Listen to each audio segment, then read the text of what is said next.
প্রথম ম্যাচে বাংলাদেশ ব্যাট হাতে দেখিয়েছে দারুণ সাহসী ক্রিকেটের পরিচয়। ইনিংসের শুরুতে দ্রুত উইকেট হারালেও ইমনের ৫৪ বলে ১০০ রানের দুর্দান্ত ইনিংস সব চাপ সামলে বড় সংগ্রহ এনে দেয় টাইগারদের।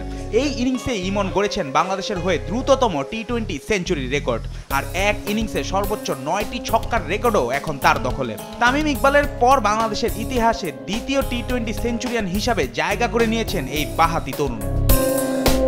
প্রথম ম্যাচে জয় এলেও বাংলাদেশ বোলিংয়ে কিছুটা খরুচে ছিল, বিশেষ করে মিডল ওভার আর ডেথ ওভারে।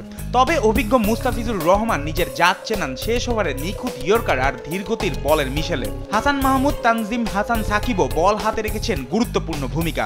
তাই দ্বিতীয় ম্যাচেও এই ৩ পেসারের উপর ভরসা রাখবে দলের বোলিং ইউনিট।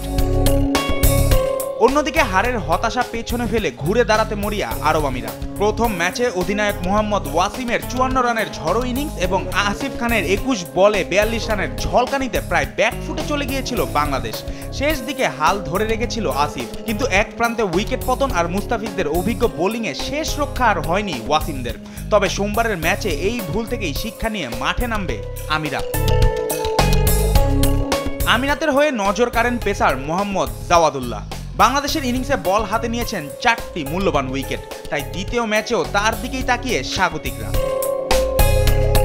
জয় দিয়ে সিরিজ শুরু করেছে বাংলাদেশ। এবার লক্ষ্য মরুভূমির বুকে হোয়াইট ওয়াশের পতাকা উড়ানো। টাইগারদের দাপুটে ক্রিকেটের আরেকটি রোমাঞ্চকর রাতের অপেক্ষায় ক্রিকেট প্রেমীরা। জুবায়ের নূর, স্পোর্টস ডেস্ক, দেশ টিভি।